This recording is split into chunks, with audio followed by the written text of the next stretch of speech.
So, hello and welcome to the third lecture in the series of lectures about the economic and social history of late modern Malta.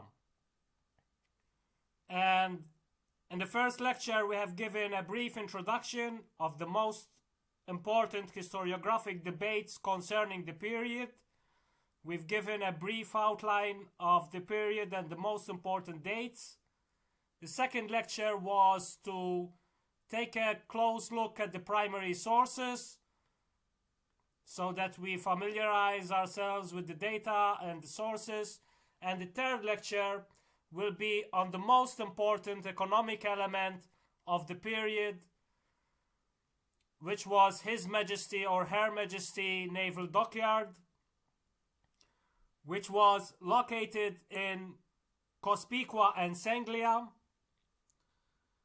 And this was what mostly created the Maltese economy, because the economy was based on the British base, and the British base in Malta was essentially a naval base. You had a military garrison, which was depending on the time period, either stationed in Valletta or Pembroke or other places, but essentially it was a naval base. And the most important element and component of the naval base was the dockyard. And the dockyard was used to repair the naval ships. It was purely a naval dockyard. It was owned by the Navy. It was administered by the Admiralty. And it was the biggest employer, the biggest consumer, the biggest spender. And the economy essentially gravitated around the dockyard, because apart from the ship repair, which took place inside the dockyard itself, you also had the sailors themselves who used to be stationed on the ship, and they would go off board the ship and spend money in the islands. You had the military garrison, the military administration, which administered all of this. You had technical professionals coming from abroad, from the UK, to assist in the specialized trades and specialized work that needed to be done.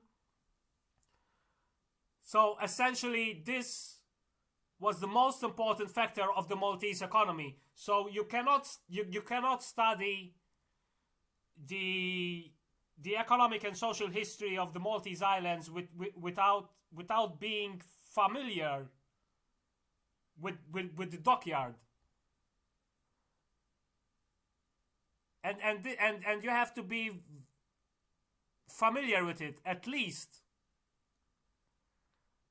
And apart from being familiar with it, you have to eventually understand what happened inside it in the 1940s and before that, because it gave birth to the working class movement, which eventually gave birth to the Labour Party. And you will understand why this is so important, and I will explain why. There is all of the economic, political, and social legacy of modern society, of contemporary society, is rooted in the naval dockyard. So this is very important. So this is just an old photo, just to enter into the vibe. I've played also the unofficial anthem of the British Navy before starting. So Malta was a British base, part of the British Empire. And this was the most important economic activity in the islands. And the most important sources for this subject are basically two historians. One of them is Mario Alul, and the other one is Carmenu Alul Gallia.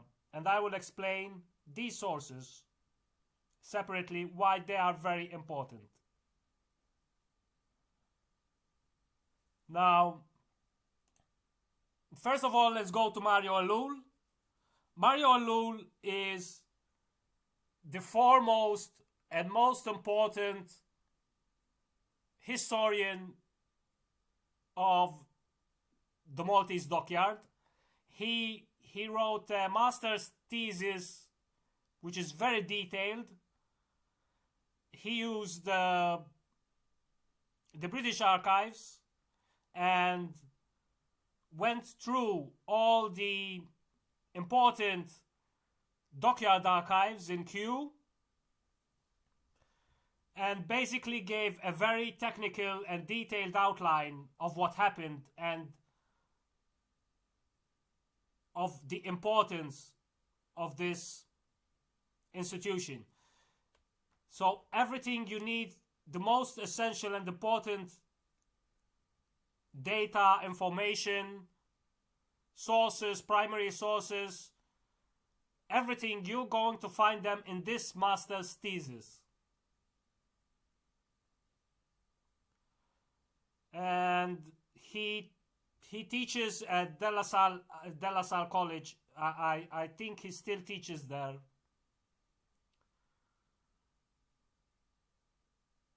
He is one of the best teacher historians in Malta right now, today's as well, I think. And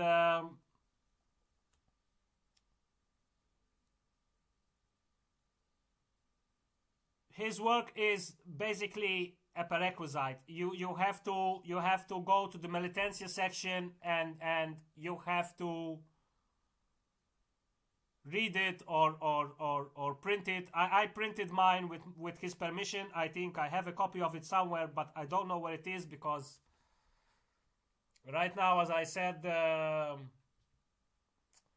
have so much hard disks and data going around that and papers. I need to sort a lot of stuff. So Mario Alul, I think, is one of the most important contemporary historians just for this thesis alone. I think it's a pity that he doesn't produce more often. I think he should produce more. It would be great if he would produce more. And the other, sorry, now I have skipped a slide. I'm very sorry. Now I'm missing a slide here. I don't know why the slide is not there, but I'm gonna speak about Carmenu Alul Gallia. There should be a slide, another slide. I don't know why it is missing, but I'm gonna speak about Carmenu Alul Gallia, who is the other most important historian about the Dockyard, and he's equally important as Mario Alul, but he's important for a different reason. And I'm gonna explain why. Because Mario Alul is the professional historian who went to the official archives in Kew and made a methodological and detailed analysis of the history of the Dockyard. So this is like professional historiography and essential professional historiography. On the other hand, Carmenu Alul Gallia was a dockyard worker himself who wrote extensively about the history of the dockyard and also wrote extensively about events which he himself had experienced. And Carmenu Alul Gallia was very prolific and he wrote many books. He wrote hundreds of thousands of words. And basically he has one book which is important. It's called L'Istoria Tatartna. It's in Maltese. And then he has a series of books called L'Istoria ta Trade Unionism of Malta, the history of trade unionism in Malta. It's in 4 or 5 volumes. Basically, you need to read them all. These are all essential texts which you would have to read for the understanding of the economic and social history of Malta. And Carmenu Allurgalia is very important because he gives you a working class perspective, and he's literally a working class historian. I mean, Mario Allul is also a working class historian, but Carmenu Allurgalia is giving you a working class history from the literal voice of the working class which experienced these events. So these two sources are equally important. They're very rich, and they're basically the first sources that you have to read about the history of the naval dockyard. So, now, as we have gone through the sources, we're going to give a brief general description and brief overview of the concepts and of the ideas and of the state of affairs. Now, we are doing 19th century history and 20th century history here. This is a photo from a dockyard in the UK. It's not a Maltese dockyard, but this is just to give you an idea. Basically, dockyard workers in Malta were the aristocracy of the working class. And you find this term even used in the 1980s by Labour Party political leaders to describe the dockyard workers. Now, why were they considered as the aristocracy of the working class? They were considered the aristocracy of the working class because basically they worked with the highest paying employer in the islands. So this is very simple. And being a skilled worker at the dockyard was the best kind of job you could get as a worker in Malta. And the payments and the salaries, which you can find all of these details in Mario Allul's thesis. When you compare the salaries of the skilled workers at the dockyard with any kind of other labor in the islands, there's a massive discrepancy. And there's an even bigger discrepancy with the unskilled labor, but it's even there with the skilled labor paid inside and outside the dockyard.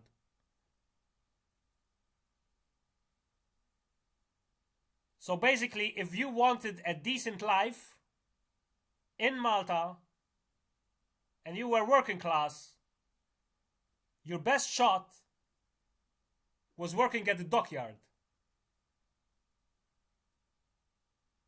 And in order to do this, you had to gain skills. So you had to go to the trade school, which was the Naval Dockyard School, which after the 1940s was in Talhandak Army. And this is an old photo of Talhandak. And Previously, it was in Senglia and also in Cospiqua. But basically, the Dockyard School was the best kind of education you can get. Second to the university, probably at some times it was even better, maybe getting an education at the Dockyard School than at university, depending, because if you would climb up the ranks in skilled work in the dockyard,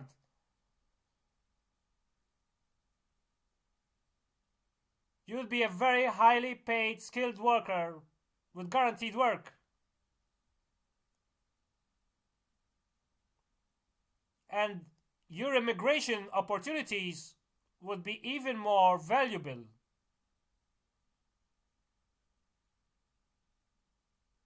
You wouldn't have had a lot of immigration opportunities if you were a Maltese lawyer.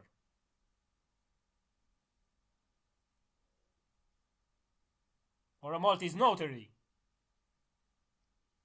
But being a skilled fitter, being a skilled welder, that's a different thing.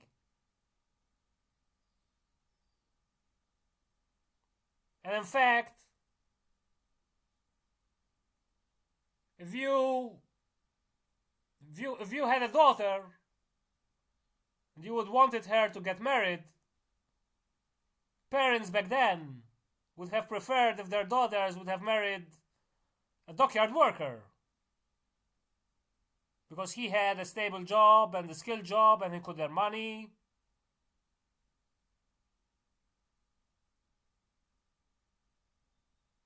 But for unskilled workers, the story was very different, because often they had to depend on the fluctuations of the economy, which was basically dependent on war.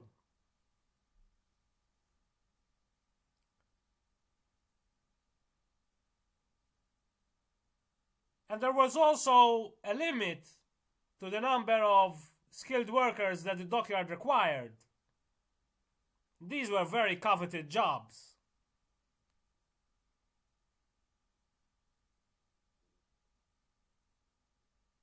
Because the economy fluctuated depending war and depending on the amount of ships present in Malta.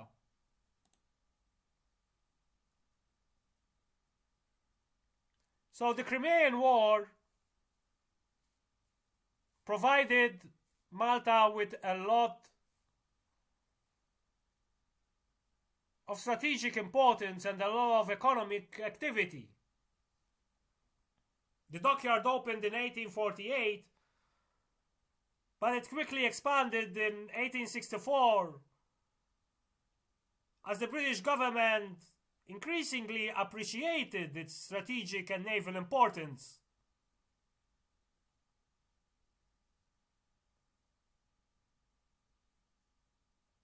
Now here we are going to start delving into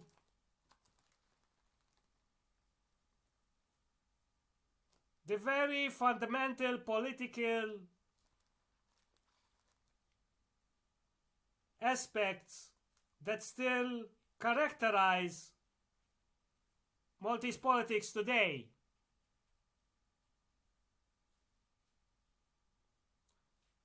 Because what happens when you got a lot of skilled and educated workers working together?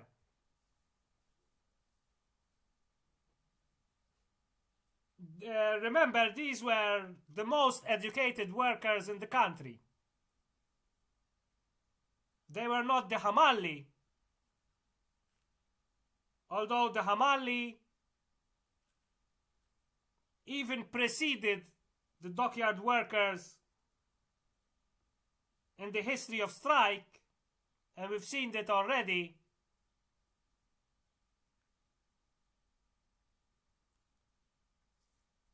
The dockyard workers were a little bit more sophisticated. And in fact, in the 1880s, they tried to create a trade union.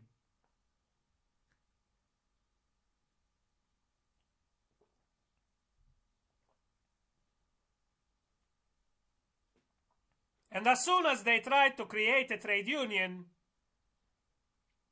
the Admiralty and the Church, they all came down with their hammers.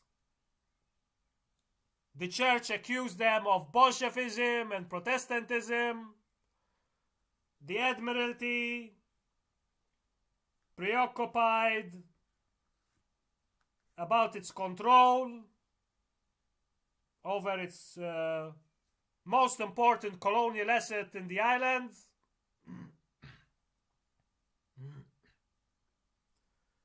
there was a lot of intimidation and harassment.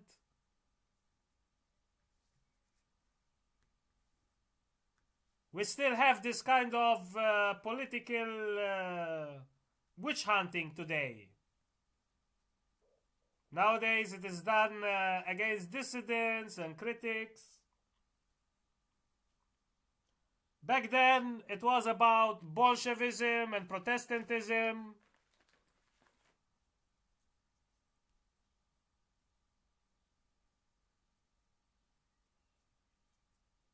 So,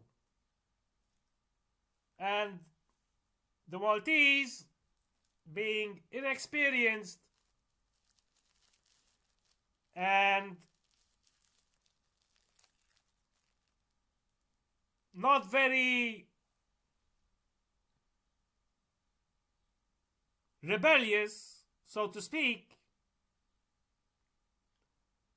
they quickly gave up the prospect of building a trade union, and they turned it into a mutual help society, and it was called Società Cattolica di Mutuo Soccorso San Giuseppe, something like that.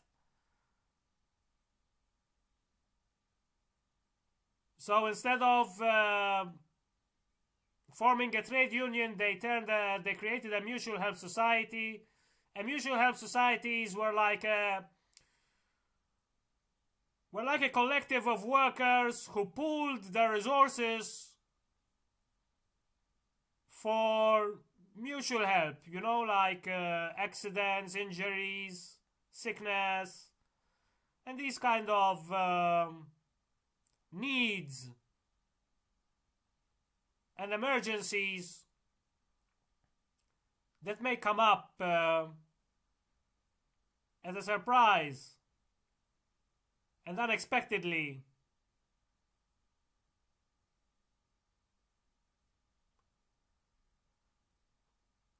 But then this changed, and we are going to explain why this changed. This changed because the First World War came about. And employment was so high in the dockyard. More than 12,000 people working at the dockyard.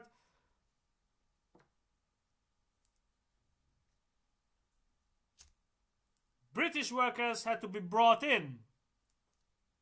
But not just specialized workers this time round. They had to bring in gangs of British workers. Many of them with a long history of trade unionism. Members of socialist groups. Many of them came with their socialist literature and communist literature, distributing communist and socialist literature in the dockyard. Can you imagine what happened? The big trigger, this was the big trigger that changed everything.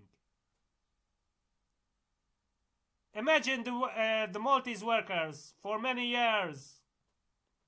Everybody is afraid of the clerics. Nobody can speak about anything. You cannot do a trade union. Everybody's ingratiating themselves with the Admiral and the Admiralty. Everybody backstabbing each other.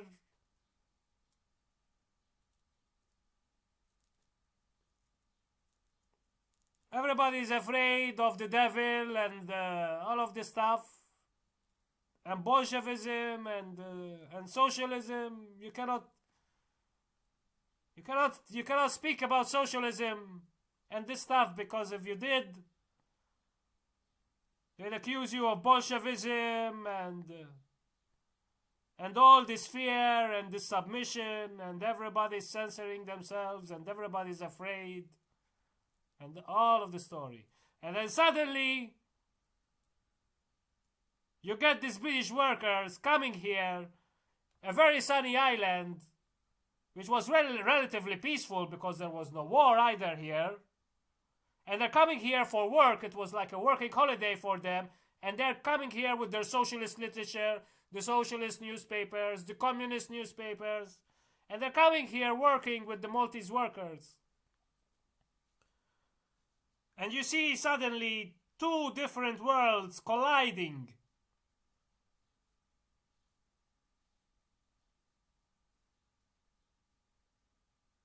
And the Maltese workers were deeply influenced by this experience. Many of them could not believe the state of these British workers. First of all, these British workers were paid more for the same work that the Maltese workers did. And the British workers themselves used to tell them that this is not fair. And the British workers themselves used to go to the Maltese to tell them that this was not fair. And can you imagine what a change of mentality this started triggering then? And everybody was afraid. And then you get these people distributing communist literature as if it was nothing.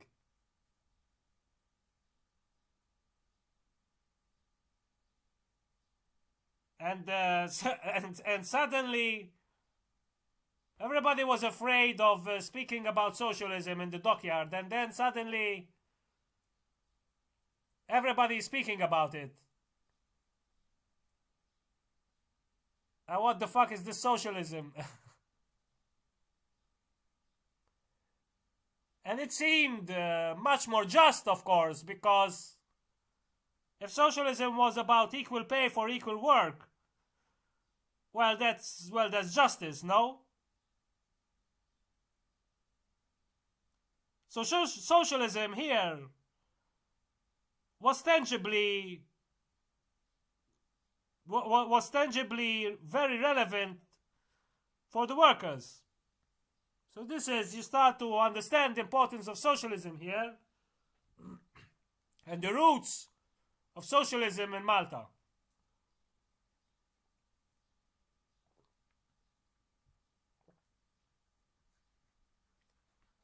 So, of course, what happens then? You get the first trade unions at the Dockyard in 1916. You have the first Dockyard strike in 1917. Basically, you got a lot of trade unions now.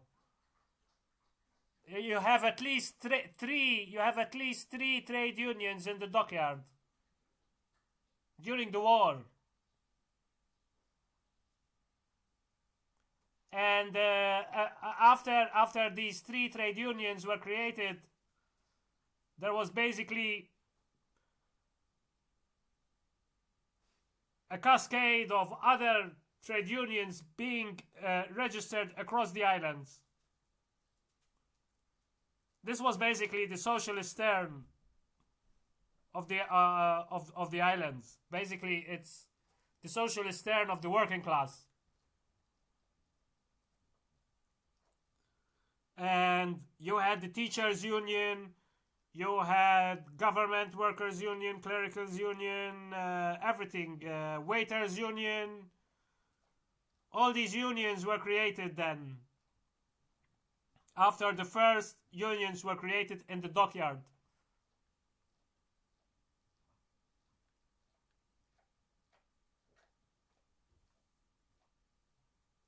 This was the beginning of socialism in Malta.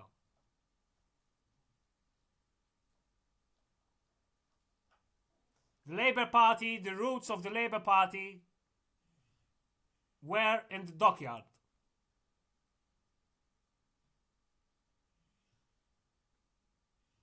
And the Labour Party then created, exactly after this period,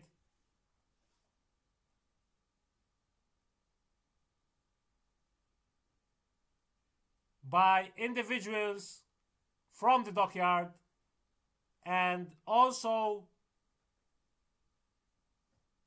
prominent industrialists and merchants and intellectuals like Censo Bugeja, who supported the formation of a working class party, of a party for the working class.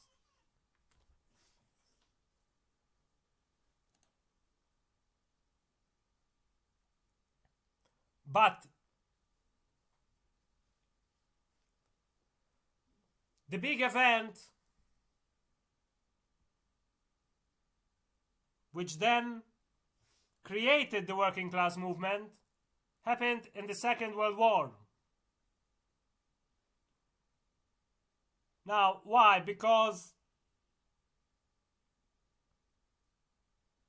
I should have put another slide here about the 7 Giugno.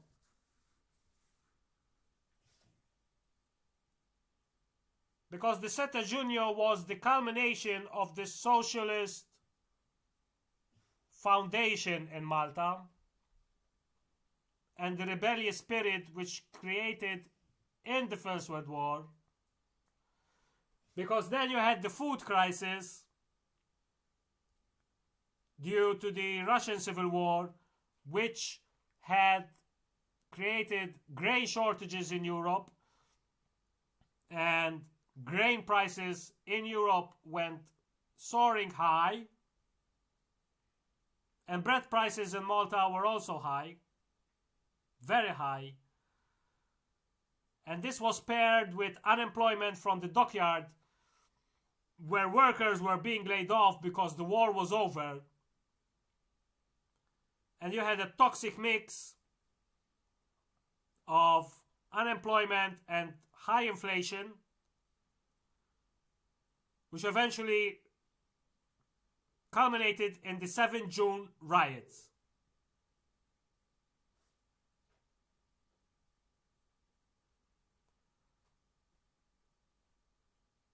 And the Labour Party also officially, formally declares its formative years in 1919, also symbolically for this reason.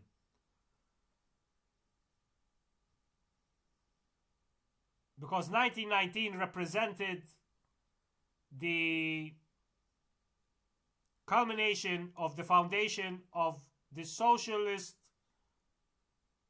movements in Malta via the trade unions and the political anger against the colonialist, against the British administrator, the British ruler.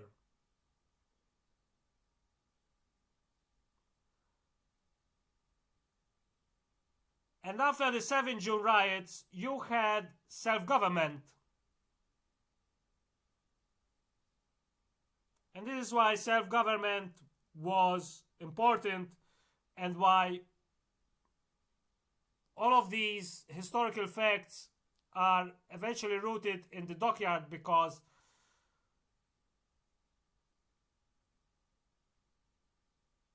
the public organization, the working class started to be organized from the Dockyard.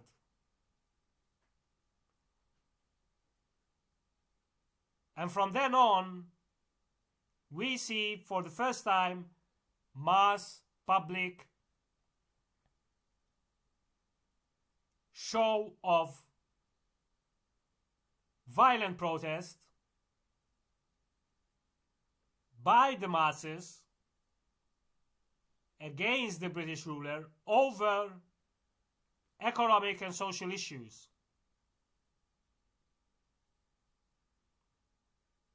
So you cannot even discuss self-government without discussing the Dockyard. It's like, this is not as if everyone suddenly started being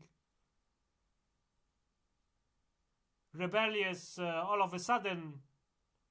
Of course, there were the economic and social conditions which made everything dire.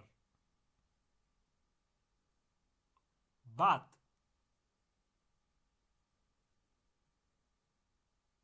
the public and political anger shown in 7 June 1919 had been preceded by a clear socialist revival and the rise of organized working class in trade unions, the spread of socialist and communist literature. And then you see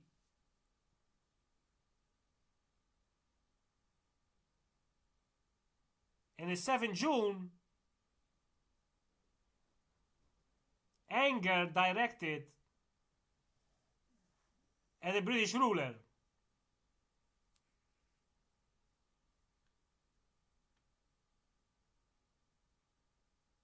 Now, the crowds were gathered because the National Assembly, constituted by Maltese parties, political parties, led by the nationalists, back then with Narik Mitzi at the forefront, they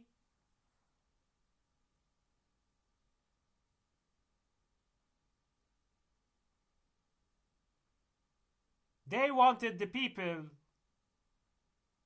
to come out in public to show recognition to the National Assembly.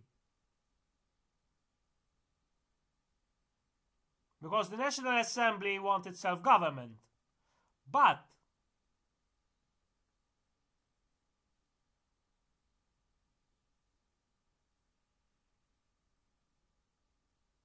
many of the people who were in Valletta on that day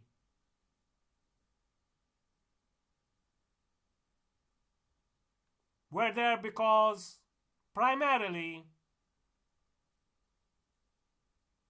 they were affected by the economic situation. And this is why they targeted the private residence of wheat merchants and the millers, and these attacks continued on the following day. And the person who understood this was the cleric Monsignor Ignazio Pansavecchia,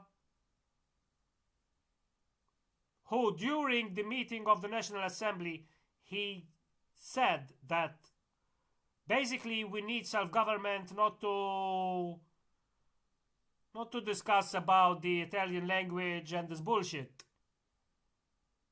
We need a self-government to improve the lives of the ordinary Maltese people.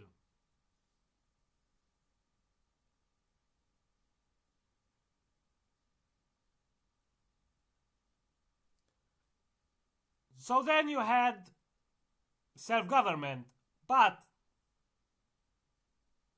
why is this important? Because the Admiralty had become aware, basically, and they literally say this in their correspondence, that in the dockyard, due to the fact that they had created an educated working class, workers could petition demands and articulate their demands.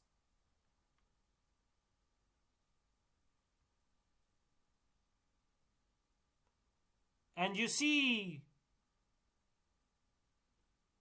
this political development and political maturity evolving in parallel both at the dockyard and the Maltese society in general.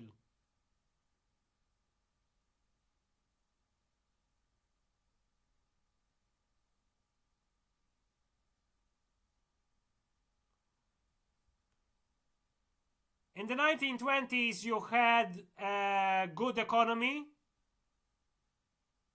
In the 1930s,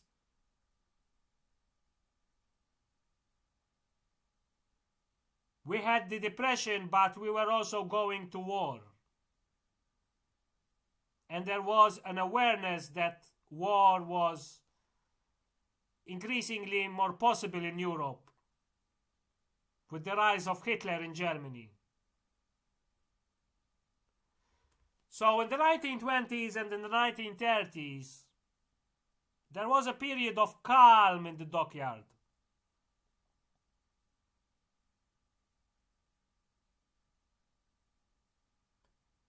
Until in 1942, when everything blew over again, we had Second World War. We had record high employment in the dockyard, 16,000 people.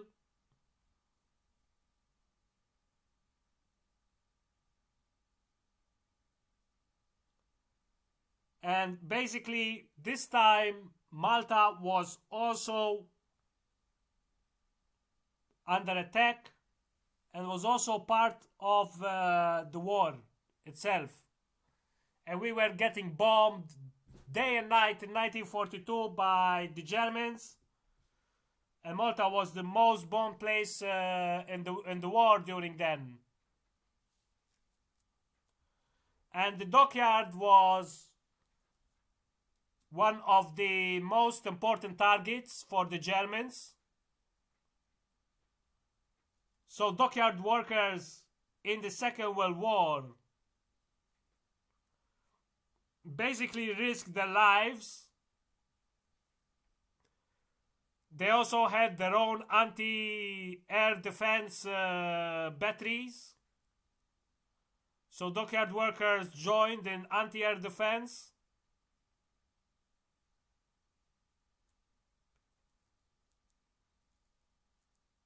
And basically, this was the fight for Malta's survival.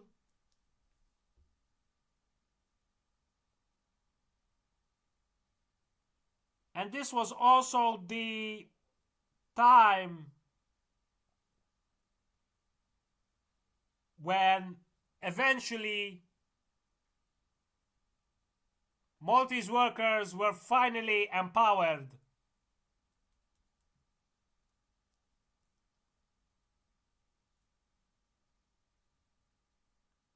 So basically you had a lot of different trade unions in the dockyard.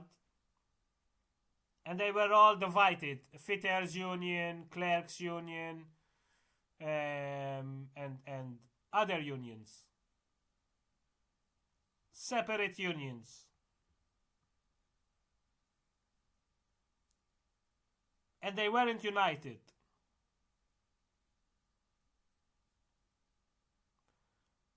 So, in 1942, you had, of course,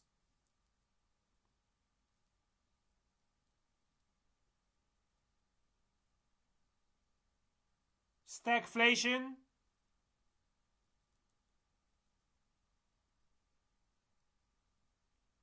products were extremely expensive to buy. Food products were extremely expensive to buy. There was a massive shortage of food products.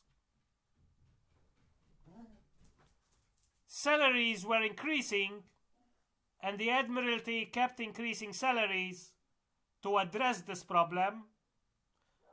But it wasn't enough.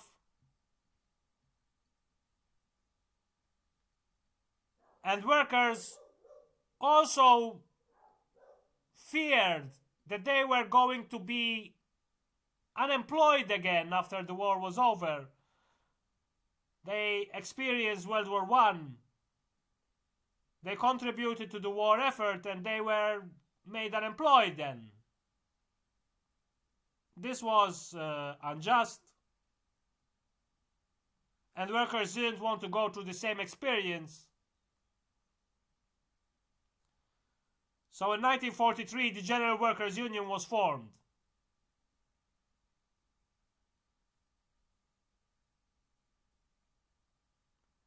But so it happened that dockyard workers were laid off after the Second World War.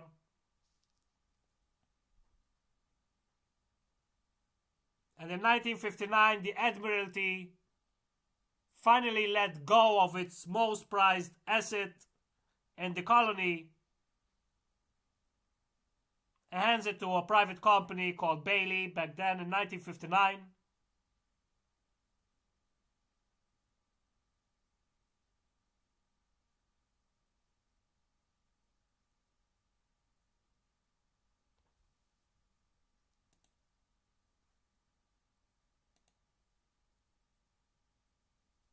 But eventually, after failed privatization initiatives, the dockyard was returned to the government.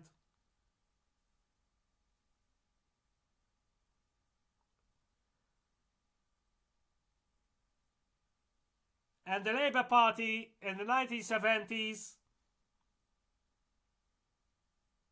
made it its priority to revive the dockyard. There was even an expansion of the dockyard of Dock 6 with Chinese aid.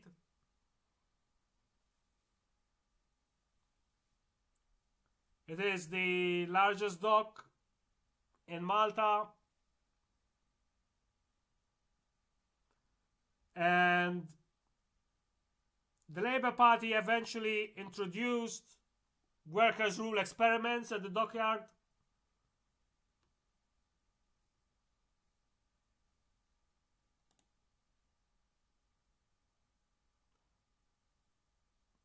But sadly, this was basically a failed project.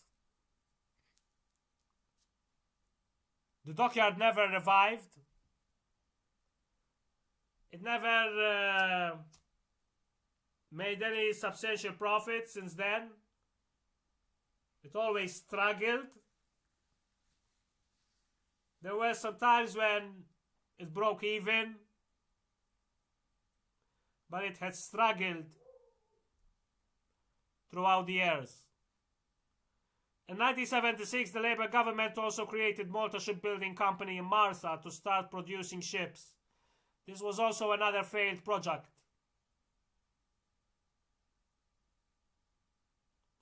In 2003, Malta Dry Docks and Malta Shipyards were merged. Privatization process began in 2008. Malta Shipyards were then separated again, and Palumbo bought what was previously Malta Dry Docks. And now we have Palumbo Shipyards. A small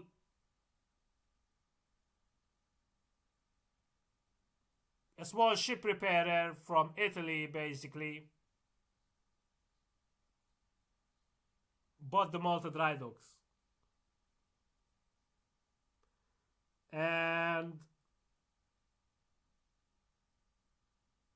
since it was let go by the Admiralty,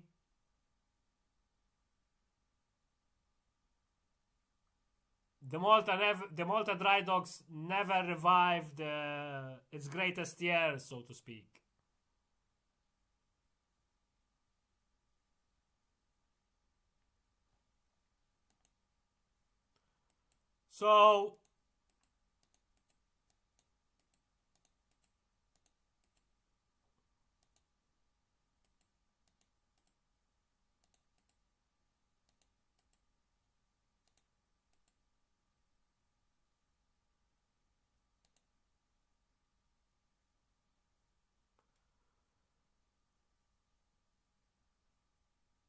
So when we do the economic and social history of Malta, basically when we look at the Malta dry docks, we're basically watching. When basically we watch the history of the Malta dry docks, we're basically watching the history of Malta unfold.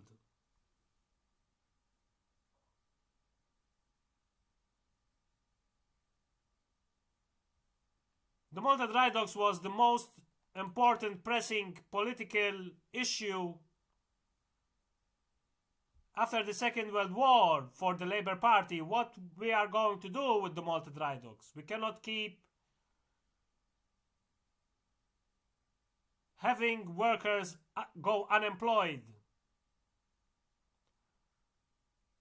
And apart from the workers of the dry docks, there were also the workers with the British services.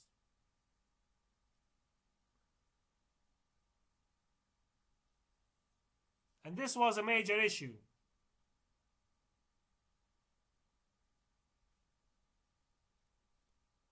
But as we can see, the Maltese working class was organized politically at the dry docks.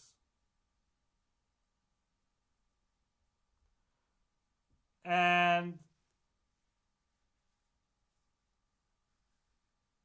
Dom Mintoff could create the Malta Labour Party and could conduct a split with Paul Boffa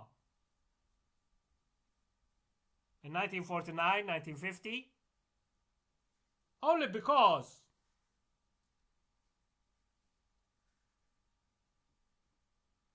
the working class movement, through the General Workers' Union, eventually supported Dom Mintoff.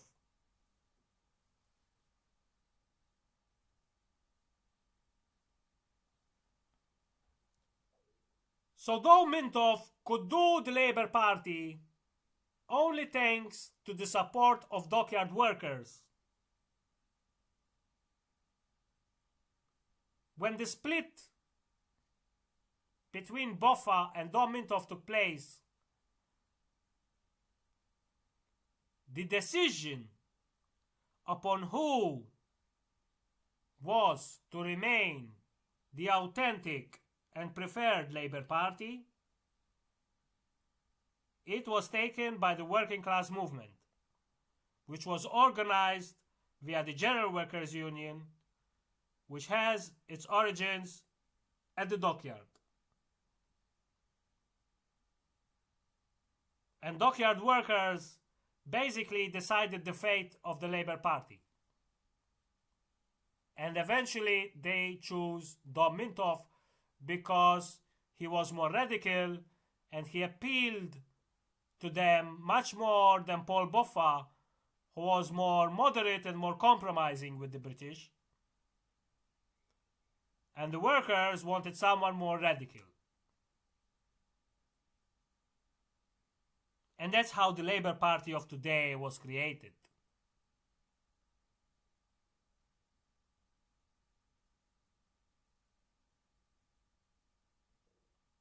So you can understand now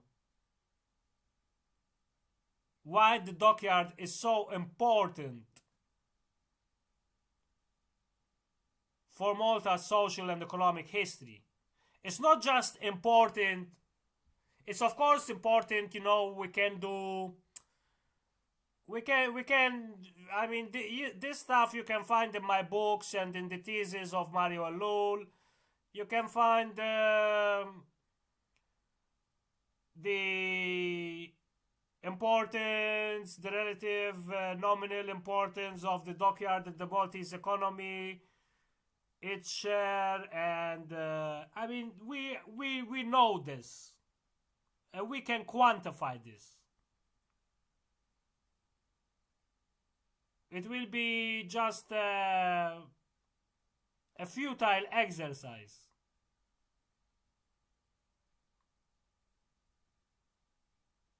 There's no one who says that the dockyard was not the most important economic activity in the islands.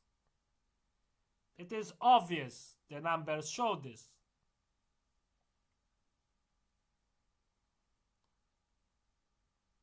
But to understand its social and political impacts,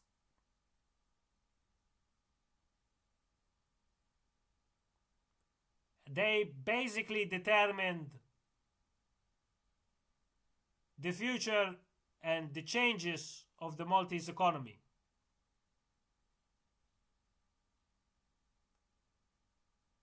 Mainly via the creation of the Labour Party.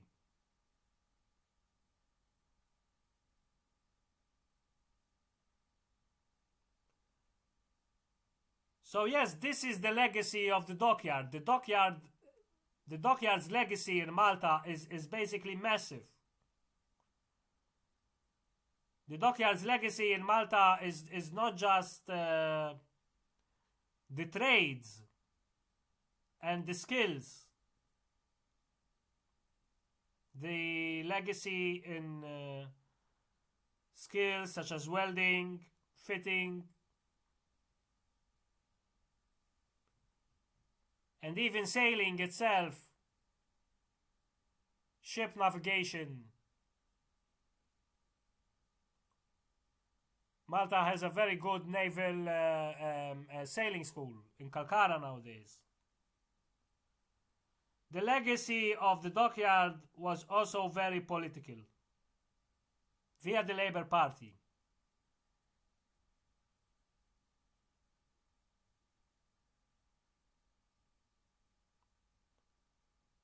You can also discuss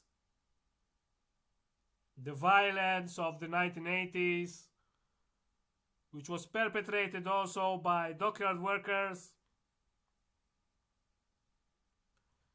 This is also relevant, but this is also very different times then.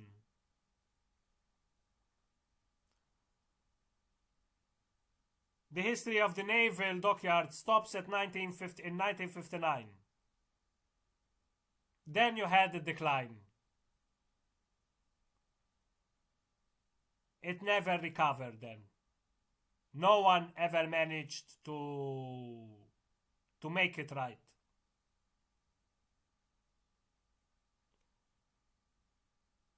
Nowadays, it is not a very important economic. I mean, Palumbo, I think he employs. I mean, some figures say he may employ 60 people.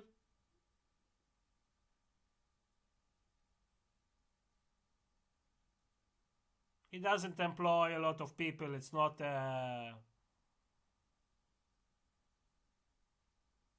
something that generates a lot of value today.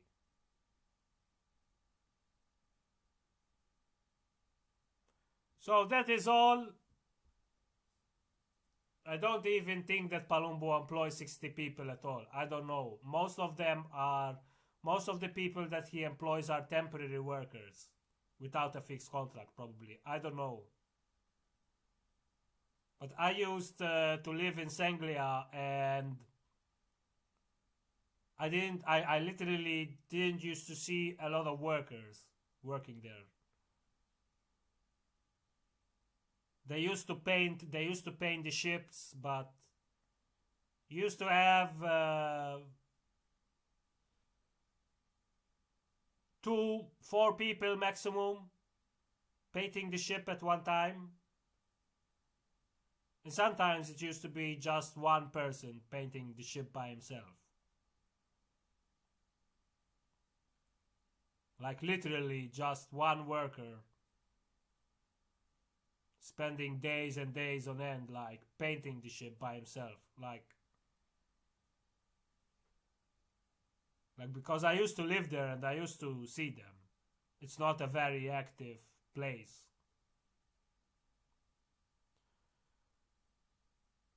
So thank you very much. Next lecture, we're gonna continue about other very important aspects of the economic social history in Malta. We are going to do agriculture, we're going to do industry, we're going to do banking, we're going to do finance, we're also going to do political economy, macro. We're going to go through all of this stuff. Basically, gradually, we're getting everything done and everything laid out in a very nice and detailed way. So thank you again. See you again next week.